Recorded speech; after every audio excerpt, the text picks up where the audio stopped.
আসসালামু আলাইকুম। Globally there are generally consider to be 195 countries in the world. আমরা কি জানি পৃথিবীতে সর্বমোট কয়টি দেশ আছে? পৃথিবীতে সর্বমোট কয়টি দেশ? সাধারণভাবে পুরো পৃথিবীতে 195টি দেশ রয়েছে। এর মধ্যে 193টি দেশ জাতিসংঘের অন্তর্ভুক্ত। আলহামদুলিল্লাহ, এর মধ্যে একটি দেশ আমাদের বাংলাদেশ। হ্যাঁ, আমাদের বাংলাদেশ। আলহামদুলিল্লাহ, আমি আমার দেশকে ভালোবাসি, কারণ দেশপ্রেম ইমানের অঙ্গ। আমাদের দেশকে আমাদেরকে ভালোবাসতে হবে। প্রত্যেকের উচিত দেশকে ভালোবাসা, দেশের জন্য কিছু করা, নিজের চিন্তা চেতনা কর্মের মাধ্যমে দেশের কল্যাণে এগিয়ে আসা, নিজের ভাগ্য এবং নিজের দেশকে নিজেদেরই পরিবর্তন করতে হবে। কারণ আল্লাহ সেই সক্ষমতা আমাদেরকে দিয়েছে।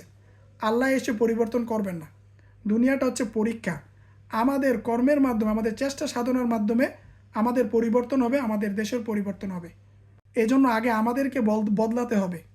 আমাদের বাজে অভ্যাসগুলা, আমাদের খারাপ অভ্যাসগুলো আমাদেরকে পরিত্যাগ করতে হবে। নিজেকে আত্মশুদ্ধি করতে হবে, নিজেকে সংশোধন করতে হবে। আমরা যদি পরিবর্তন হয়ে যাই, আমাদের দেশ বদলে যাবে ইনশাআল্লাহ। একটি সোনার বাংলাদেশে পরিণত হবে। হাজারো লক্ষ শহীদের প্রাণে গড়া এই বাংলাদেশ, অথচ আজকে আমরা পরাধীনভাবে জীবনযাপন করি। আমাদের দেশের কোনো উন্নতি হচ্ছে না, সবচেয়ে পিছিয়ে আছি আমরা। সবচেয়ে এগিয়ে যেতে হবে আমাদেরকে। ইনশাআল্লাহ আমরা এগিয়ে যাব।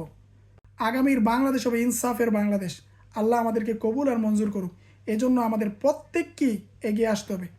আল্লাহ রাসুল তার দেশকে ভালোবেসেছেন। আল্লাহ রাসুল যখন মক্কা ছেড়ে হিজরত করলেন মদিনাতে, তখন বারবার মক্কার দিকে তাকিয়ে রয়েছেন। আল্লাহ রাসুল যখন মক্কা ছেড়ে চলে যাবেন, তখন বারবার মক্কার দিকে তাকিয়ে দুঃখ করে বলছিল, আল্লাহর কসম করে বলি, মক্কা তুমি আল্লাহর কাছে সবচেয়ে প্রিয় শহর। আমি কখনোই তোমাকে ছেড়ে যেতাম না, যদি না আমাকে বের করে দেওয়া না হতো। কাফের মুশরিকদের অত্যাচারে আল্লাহ রাসুল মদিনায় হিজরত করে আল্লাহর হুকুমে। আল্লাহ রাসুল তার দেশকে ভালোবেসেছে, আমরাও আমাদের দেশকে ভালোবাসবো।